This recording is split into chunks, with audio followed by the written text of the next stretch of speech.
All right, hello, wine drinking people. We are back. It's Friday, January 7th. Wow, we got a lot of drinking going on this month.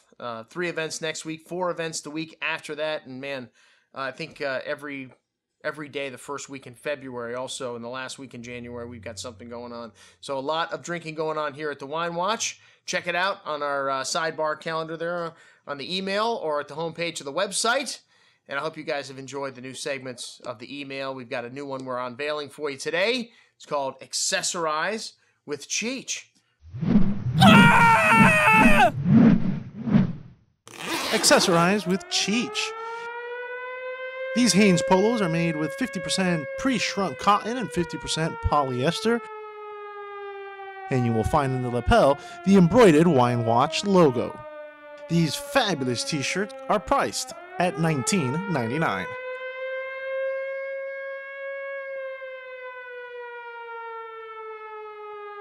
Accessorize with Cheech.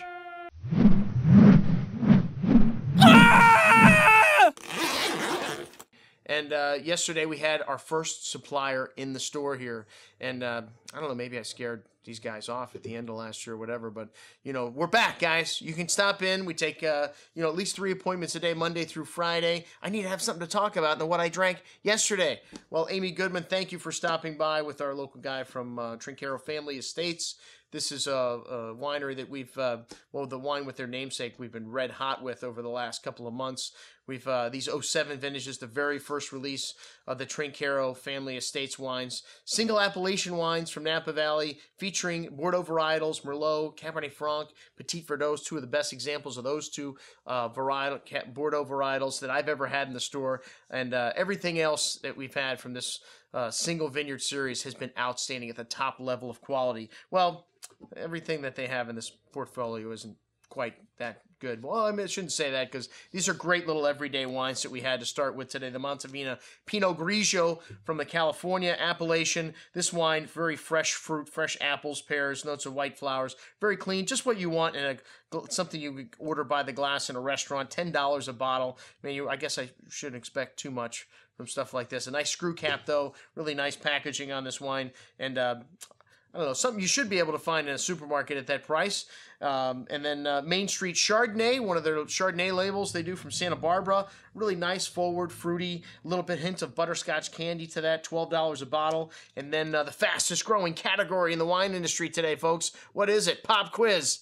Moscato. Whoa. Man, I love Moscato, but I don't like Moscatos like this that are more on the sweet side, not quite as fresh. Although this wine did have some good acidity. It was just what I would call good, man. You can find very good to excellent versions of Moscato from the Piedmont for about the same price. I think we got Giorgio Ravetti's La Spinetta Bianco Spino 2010 in today for $16.75, but a nice little wine, this Terra d'Oro Moscato, and then a nice little Pinot from Napa Cellars, another one of the labels from Trinchero Family, and this had some lovely fresh black cherry fruit, raspberry, and nice forward floral highlights on the nose. A really simple but really pleasant Pinot Noir with some nice freshness on the finish, and then the Folie Deux. This is the winery that they bought to house their Trinchero Family Estates wines. Their Merlot, actually a decent little Merlot, and this isn't something you find for like right around $15, $16 a bottle. Lots of nice fresh black plum and black cherry fruit. Hey man, this may have been my value of the day from this lineup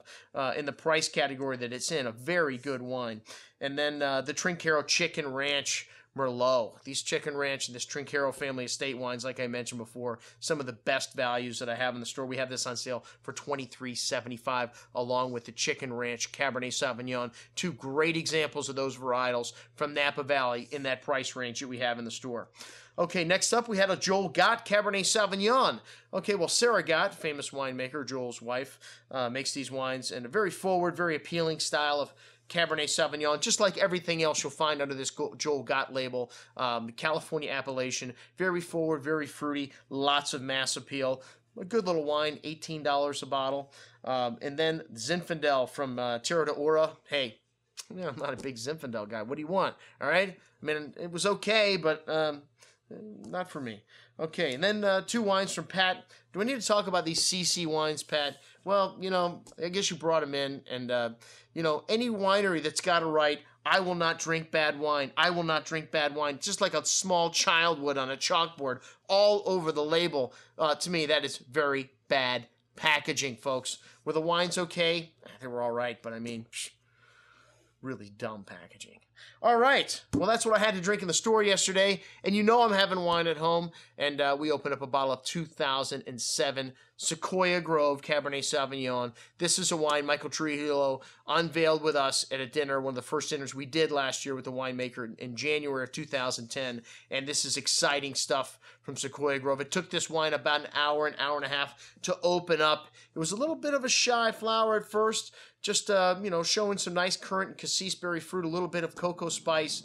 But, really after an hour or two opened up and had a lot of richness on the palate. This 07 vintage from Napa is an outstanding vintage. The wines from Sequoia Grove for $35, $40, whatever this wine is priced now. What an outstanding bottle of Cabernet Sauvignon from Napa. They're no longer making the reserve cab, just one Cabernet at Sequoia Grove, just like the first gross of Napa Valley. Well, sorry, Mike, they do make a second wine at most of these properties in Bordeaux today, but they're going to make a high-end wine called Cambium, which will be at the 300 case production level and one of the really things to look out for coming out of Napa Valley in the next year. All right, folks, that's what I had to drink last night. I'm your host, Andrew Lampasone, signing off for the Wine Watch, saying remember, always drink the good stuff first.